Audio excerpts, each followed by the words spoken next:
ನಮಸ್ತೆ, ನೀವು ನೋಡ್ತಾ ಇದ್ದೀರಾ ನ್ಯೂಸ್ 18 ಡಿಜಿಟಲ್. ನಾನು ರಘುರಾಜ್. ಕೋಲಾರ ತಾಲೂಕಿನ ವೇಮಗಲ್ ಕುರುಗಲ್ ಪಟ್ಟಣ ಪಂಚಾಯಿತಿ ಚುನಾವಣೆ ಫಲಿತಾಂಶ ನಿನ್ನೆಯಷ್ಟೇ ಹೊರಬಿದ್ದಿದೆ. ಇರ್ತಕ್ಕಂಥ 17 ವಾರ್ಡ್ಗಳಲ್ಲಿ ಈಗಾಗಲೇ ಬಿಜೆಪಿ ಮತ್ತು ಜೆಡಿಎಸ್ ಮೈತ್ರಿಕೂಟದ ಅಭ್ಯರ್ಥಿಗಳು 10 ಸ್ಥಾನದಲ್ಲಿ ಗೆದ್ದು ಬಿದ್ದಿದ್ದಾರೆ. ಮತ್ತೆ 6 ಸ್ಥಾನಗಳಲ್ಲಿ ಕಾಂಗ್ರೆಸ್ನ ಅಭ್ಯರ್ಥಿಗಳು ಗೆದ್ದು ಬಿದ್ದಿದ್ದಾರೆ. ಇರ್ತಕ್ಕಂಥ ಒಂದು ಕ್ಷೇತ್ರದಲ್ಲಿ ಪಕ್ಷೇತರ ಅಭ್ಯರ್ಥಿ ಈಗಾಗಲೇ ಗೆದ್ದು ಬಿಗಿರ್ತಕ್ಕಂಥದ್ದು. ಹಾಗಾಗಿನೇ ನಾವು ಗಮನಿಸಬಹುದು, ಇಲ್ಲಿ ಸ್ಪಷ್ಟವಾಗಿ ಇಲ್ಲಿ ಬಿಜೆಪಿ ಮತ್ತು ಜೆಡಿಎಸ್ ಮೈತ್ರಿಕೂಟದ ಸದಸ್ಯರಲ್ಲಿ ಒಬ್ಬರು ಇಲ್ಲಿ ಅಧ್ಯಕ್ಷರಾಗ್ತಾರೆ. ಮತ್ತೆ ಈ ಒಂದು ಪಟ್ಟಣ ಪಂಚಾಯಿತಿಯ ಅಧಿಕಾರದ ಚುಕ್ಕಾಣಿ ಇಲ್ಲಿ ಹಿಡಿತಾರೆ ಅಂತಕ್ಕಂಥದ್ದು ಇಲ್ಲಿ ಬಹುತೇಕ ಫೈನಲ್ ಆಗಿರ್ತಕ್ಕಂಥದ್ದು. ಆದ್ರೆ ಇದೀಗ ಕಾಂಗ್ರೆಸ್ನಲ್ಲಿರ್ತಕ್ಕಂಥ ಅಭ್ಯರ್ಥಿಗಳ ಸೋಲಿಗೆ ಕಾರಣ ಯಾರು ಅಂತಕ್ಕಂಥ ಒಂದು ವಿಚಾರವನ್ನ ಇದೀಗ ಜಿಲ್ಲಾ ಕಾಂಗ್ರೆಸ್ ಅಧ್ಯಕ್ಷ ಆಗಿರ್ತಕ್ಕಂಥ ಲಕ್ಷ್ಮೀನಾರಾಯಣ ಅವರು ಮಾಡ್ತಾ ಇರ್ತಕ್ಕಂಥದ್ದು. ಯಾಕೆ ಅಂತ ಹೇಳಿದ್ರೆ ನಾವು ಗಮನಿಸಬಹುದು, ಈ ಒಂದು ಭಾಗದಲ್ಲಿ ಚುನಾವಣೆಯ ಒಂದು ಉಸ್ತುವಾರಿಯನ್ನ ಹೊತ್ತಿದ್ದಂತಹ ಕೋಲಾರದ ಶಾಸಕರು ಆಗಿರ್ತಕ್ಕಂಥ ಕೊತ್ತೂರು ಮಂಜುನಾಥ್ ಅವರು ಹಿಂದೆ ಬಹಳಷ್ಟು ಯಶಸ್ವಿ ಚುನಾವಣೆಗಳನ್ನ ಮಾಡಿದ್ದಾರೆ. ಮುಳಬಾಗಿಲು ತಾಲೂಕಿನಲ್ಲಿ ಬೇರೊಬ್ಬ ಅಭ್ಯರ್ಥಿಯನ್ನ ಕಣಕ್ಕಿಳಿಸಿ ಅಲ್ಲಿ MLA ಆಗಿ ಕೂಡ ಕೊತ್ತೂರು ಮಂಜುನಾಥ್ ಅವರು ಮಾಡಿದ್ರು. ಆದ್ರೆ ಈ ಒಂದು ಕೋಲಾರ ತಾಲೂಕಿನಲ್ಲಿ ಅವರು ಶಾಸಕರಾಗಿ ಆಯ್ಕೆಯಾದ ನಂತರ ಮೊದಲ ಒಂದು ಸಾರ್ವತ್ರಿಕ ಅಂದ್ರೆ ಪಟ್ಟಣ ಪಂಚಾಯತಿ ವ್ಯಾಪ್ತಿಯಲ್ಲಿ ಆದಂತಹ ಒಂದು ಚುನಾವಣೆಯಲ್ಲಿ ಇದೀಗ ಅವರು ಬಹುಮತ ಕಂಡುಕೊಳ್ಳಕ್ಕೆ ಸಾಧ್ಯ ಆಗಲಿಲ್ಲ. ಮತ್ತು ಈ ಒಂದು ಸೋಲಿಗೆ ಇದೀಗ ಕಾರಣ ಯಾರು ಅಂತಕ್ಕಂಥ ಒಂದು ವಿಚಾರದಲ್ಲಿ ಇದೀಗ ಜಿಲ್ಲಾಧ್ಯಕ್ಷ ಲಕ್ಷ್ಮೀನಾರಾಯಣ ಅವರು ಹೇಳ್ತಾ ಇರತಕ್ಕಂಥದ್ದು, ಆ ಭಾಗದಲ್ಲಿ ಚುನಾವಣೆಯ ಒಂದು ಉಸ್ತುವಾರಿನ ಹೊತ್ತಿದ್ದಂತಹ ಶಾಸಕರು ಮತ್ತೆ ವಿಧಾನ ಪರಿಷತ್ ಸದಸ್ಯರು ಈ ಒಂದು ಚುನಾವಣೆಗೆ ಪ್ರಮುಖ ಕಾರಣಕರ್ತರಾಗಿದ್ದಾರೆ. ಮತ್ತೆ ಈ ಒಂದು ಚುನಾವಣೆಯಲ್ಲಿ ಬೇರೆ ಯಾವುದೇ ಸಮಾಜದ ನಾಯಕರನ್ನು ಕೂಡ ಅವರು ಇಲ್ಲಿ ಪರಿಗಣಿಸಿಲ್ಲ. ಪ್ರಮುಖವಾಗಿ ದಲಿತ ಸಮಾಜದ ಸಚಿವರು ಆಗಿರ್ತಕ್ಕಂಥ ಈಗಿನ ಆಹಾರ ಮಂತ್ರಿ ಆಗಿರ್ತಕ್ಕಂಥ KH ಮುನಿಯಪ್ಪ ಅವರನ್ನ ಈ ಒಂದು ಚುನಾವಣೆಯಲ್ಲಿ ಬಳಸ್ಕೊಳ್ಳಲಿಲ್ಲ. ಮತ್ತೆ ನಮ್ಮದೇ ಕೋಲಾರ ಜಿಲ್ಲೆಯ ಬಂಗಾರಪೇಟೆ ತಾಲೂಕಿನ ಕಾಂಗ್ರೆಸ್ ಶಾಸಕರು ಆಗಿರ್ತಕ್ಕಂಥ SN ನಾರಾಯಣಸ್ವಾಮಿ ಅವರನ್ನ ಈ ಒಂದು ಚುನಾವಣೆಯಲ್ಲಿ ಬಳಸ್ಕೊಳ್ಳಲಿಲ್ಲ. ಹಾಗಾಗಿ ನಾವು ಎಲ್ಲ ಒಂದ್ ಕಡೆ ಹಿಂದುಳಿದ ವರ್ಗಗಳ ಮತಗಳು ಮತ್ತೆ ದಲಿತ ಸಮಾಜದ ಮತಗಳು ನಮ್ಗೆ ಸಿಗ್ಲಿಲ್ಲ. ಹಾಗಾಗಿ ಈ ಒಂದು ಚುನಾವಣೆಯಲ್ಲಿ ನಾವು ಸೋತಿದ್ದೇವೆ ಅಂತಕ್ಕಂಥ ಮಾತನ್ನು ಕೂಡ ಅವ್ರು ಹೇಳ್ತಾ ಇರ್ತಕ್ಕಂಥದ್ದು. ಈ ಒಂದು ವಿಚಾರವಾಗಿ ಅವರು ಮಾತನಾಡಿದ್ದಾರೆ.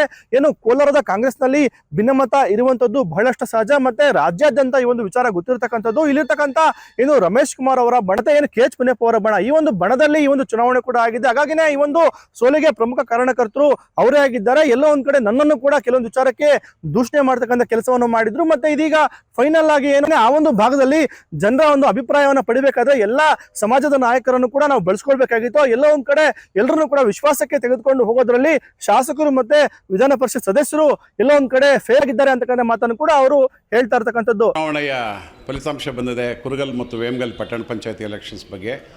ಅದು ನಿಜವಾಗಲೂ ಸಹ ಕಾಂಗ್ರೆಸ್ನ ಭದ್ರಕೋಟೆ ಇದ್ದಿದ್ದದು. ಆದರೆ ಯಾಕೆ ಅದು ಬರೀ 6 ಸ್ಥಾನಕ್ಕೆ ಲಿಮಿಟ್ ಆಯಿತು ಅಂತ ಹೇಳ್ಬಿಟ್ಟು ನಮ್ಗೆ ಅರ್ಥ ಆಗ್ತಾಯಿಲ್ಲ.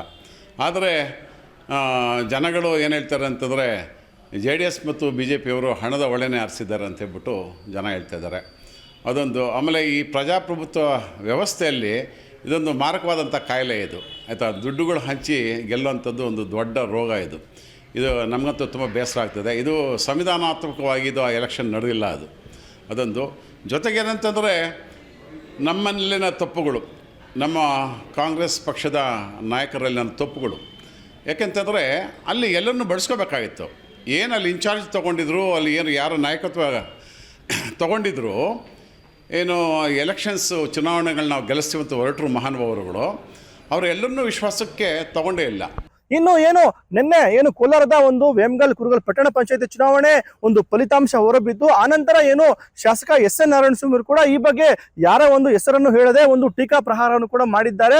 ಯಾಕೆ ಅಂತ ಹೇಳಿದ್ರೆ ಈ ಒಂದು ಭಾಗದಲ್ಲಿರ್ತಕ್ಕಂಥ ಕೊತ್ತೂರು ಮಂಜುನಾಥ್ ಅವರು ಮತ್ತೆ SN ನಾರಾಯಣಸ್ವಾಮಿ ಅವರ ಮಧ್ಯೆ ಅಷ್ಟೊಂದು ಉತ್ತಮವಾದಂತಹ ಒಂದು ಸಂಬಂಧ ಇಲ್ಲ. ಮತ್ತೆ MLC ಅನಿಲ್ ಕುಮಾರ್ ಅವರು ಮತ್ತೆ SN ನಾರಾಯಣಸ್ವಾಮಿ ಇಬ್ಬರ ಮಧ್ಯೆ ಕೂಡ ಒಂದು ಸಂಬಂಧ ಉತ್ತಮವಾಗಿಲ್ಲ. ಹಾಗಾಗಿನೇ ಇದೇ ಒಂದು ವಿಚಾರವಾಗಿ ಇದೀಗ SN ನಾರಾಯಣಸ್ವಾಮಿ ಕೂಡ ಒಂದು ವಾಗ್ದಾಳಿಯನ್ನ ನಡೆಸಿದ್ದಾರೆ. ಆ ಒಂದು ಭಾಗದ ಒಂದು ಚುನಾವಣೆಯಲ್ಲಿ ನನ್ನನ್ನು ಕೂಡ ಪ್ರಚಾರಕ್ಕೆ ಕನಿಷ್ಠ ಸೌಜನ್ಯಕ್ಕೂ ಕೂಡ ಕರೆದಿಲ್ಲ. ಮತ್ತೆ ಹಿಂದುಳಿದ ವರ್ಗದ ನಾಯಕರನ್ನ ಆ ಒಂದು ಭಾಗದಲ್ಲಿ ಕಡೆಗಣಿಸಿದ್ದಾರೆ. ಹಾಗಾಗಿ ಈ ಒಂದು ಸೋಲಾಗಿರ್ತಕ್ಕಂಥದ್ದು ಖಂಡಿತ ನಾನು ಒಂದವರು ಒಂದಲ್ಲ ಒಂದಿನ ಮೆರೀತಾರೆ. ಮತ್ತೆ ಖಂಡಿತ ಅದು ಶಾಶ್ವತವಾಗಿ ಆ ಒಂದು ಅಹಂ ಖಂಡಿತ ಉಳಿಯೋದಿಲ್ಲ ಅಂತಕ್ಕಂಥ ಮಾತನ್ನು ಕೂಡ ಅವರು ಪರೋಕ್ಷವಾಗಿ ಎಲ್ಲ ಒಂದ್ ಕಡೆ ಕೊತ್ತೂರು ಮಂಜುನಾಥ್ ಅವರು ಮತ್ತೆ ವಿಧಾನ ಪರಿಷತ್ ಸದಸ್ಯರು ಆಗಿರ್ತಕ್ಕಂಥ ಅನಿಲ್ ಕುಮಾರ್ ಅವರಿಗೆ ಒಂದು ಎಚ್ಚರಿಕೆಯನ್ನು ಕೂಡ ಕೊಟ್ಟಿರ್ತಕ್ಕಂಥದ್ದು.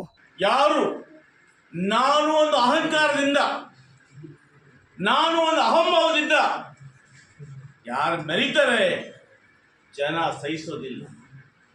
ನಾನು ಒಂದು ಯಾವುದಿರಬೇಕು, ಡೆವಲಪ್ಮೆಂಟ್ ಇರಬೇಕು, ಇಂಥದ್ದು ಮಾಡಿದ್ದೀನಿ ನಾನು ಅಂತ ಹೇಳ್ಕೋಬೇಕು. ಆದರೆ ಜನರ ಮಧ್ಯೆ ನಾನು ಅಂದರೆ ಬಹಳ ಕಷ್ಟ ಆಗ್ತದೆ. ನನಗೆ ಇವತ್ತು ಏನಪ್ಪ ನೋವು ಅಂದರೆ, ಕೋಲಾರ ಜಿಲ್ಲೆಯಲ್ಲಿ ಒಬ್ಬ ದಲಿತ ಶಾಸಕ ಇದ್ದೀನಿ, ಸೌಜನ್ಯ ಕೂಡ ನನ್ನ ಚುನಾವಣೆ ಕರೆದಿಲ್ಲ. ಯಾರು ಕೂಡ ಹಿಂದೂ ಮುಖಂಡರನ್ನ ಆ ಸಾಧಕಿ ಚುನಾವಣೆ ಕರೆದಿಲ್ಲ. ಅವರ ಪ್ರತಿಫಲ ಇವತ್ತು ನಾವು ಅನುಭವಿಸ್ತಾ ಇದ್ದೀವಿ.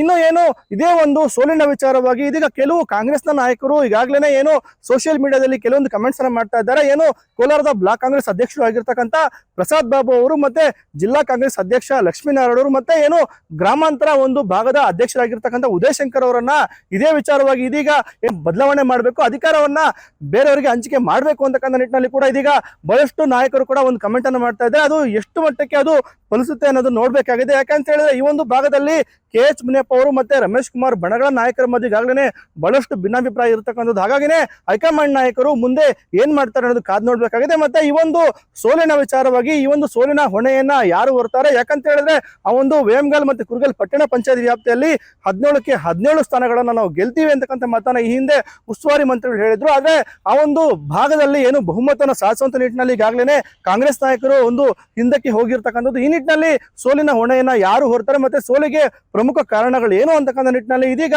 ಇನ್ನು ಜಿಲ್ಲಾ ಕಾಂಗ್ರೆಸ್ ಅಧ್ಯಕ್ಷ ಲಕ್ಷ್ಮೀನಾರಾಯಣ ಅವರು ಕೊಟ್ಟಿರ್ತಕ್ಕಂಥ ಹೇಳಿಕೆಗಳು ಬಹಳಷ್ಟು ಒಂದು ಕುತೂಹಲ ಕೂಡ ಕೆರಳಿಸತಕ್ಕಂಥದ್ದು. ರಘುರಾಜ್, ನ್ಯೂಸ್ 18, ಕೋಲಾರ.